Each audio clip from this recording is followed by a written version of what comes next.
Hi, my name is William Marsiglio. I'm a sociology professor at the University of Florida, and I want to share my perspective with you today on Rashad Jones and provide you with some insights as to why I think your organization would do well to have him come and speak to your youth members.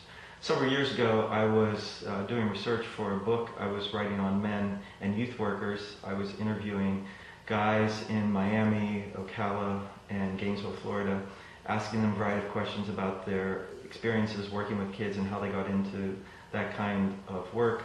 I did interviews with 55 guys in those places. All of these men had extraordinary stories to tell, and they're really highly committed to helping kids. And among those men, Rashad clearly stood out as one of the most intriguing and gifted youth workers that I had met. He was really at the top of a very select group of guys. So I featured him in my book, and I've stayed in close contact with him since. And so what I want to share with you today are some thoughts that I hope will convince you that you should book him for some event that he can come and speak to your kids for. I did a 2-hour interview with him a number of years ago. I also focused on, or shadowed him doing some abstinence training at a middle school, and then I saw him working with kids in a summer basketball league for kids. And from those experiences, I've gained a lot of insight, and I also have had a number of informal talks with him over the years. And I believe he has this uncanny ability to really connect with kids from all walks of life: boys, girls, black, white, Hispanic, urban kids, rural kids, kids who are poor, not so poor. And what Rashad does in terms of my research, I refer to it as leveling. And kids really appreciate how he connects with them. He reaches out to them in a style that they can fully appreciate, and it resonates with them. So he has this, first and foremost, this incredible freestyle rapping ability.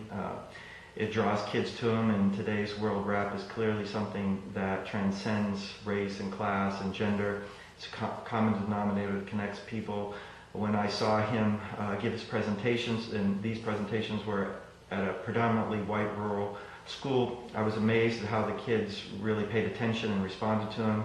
They were attentive, they were engaged, they were impressed, and they were really mesmerized by his performance, and I was mesmerized myself.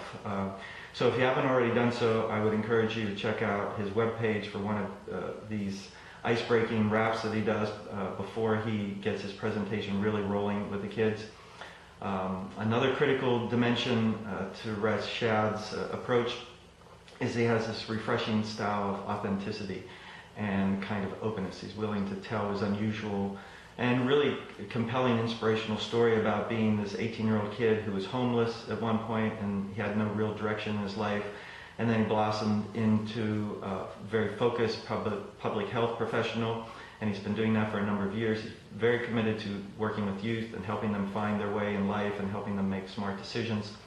He's also unique in that he's this very cool and kind of hip African-American man who defies many of the negative stereotypes that are part of our society today about black men. He's able and willing to tell kids that he proudly chose to abstain from sex prior to his marriage. He's lived a life without drugs and smoking and alcohol, so he really pushes kids to step back and reflect, and they can see that there are appealing options to live a life that's full and fun and meaningful and healthy without taking a lot of unnecessary risks. I think this is an especially important message today for black and Latino youth, oftentimes, who feel a lot of peer pressure from a variety of crowds that they may run with or come in contact with. And he inspires them to really see what sociologists refer to as human agency. And human agency means that people can identify and express their own convictions and really not succumb to peer pressure. So if I were in a position to bring someone in to speak to the kids I was supervising, Rashad would definitely be at the top of my list. He has a ton of experience working with kids. He's well positioned to educate youth on a variety of issues, from abstaining from sex to STDs to reproductive health issues more generally to bullying. He can also provide them with a powerful perspective on developing a kind of leadership mentality and a healthy approach to confronting life's many challenges. So at the very least, I think you owe it to yourself and the kids you work with to have Rashad in person and judge his energy, judge his knowledge for yourself. And if you do that, I'm really confident you'll be impressed with this man, and I hope that you have a chance to meet him. Thanks.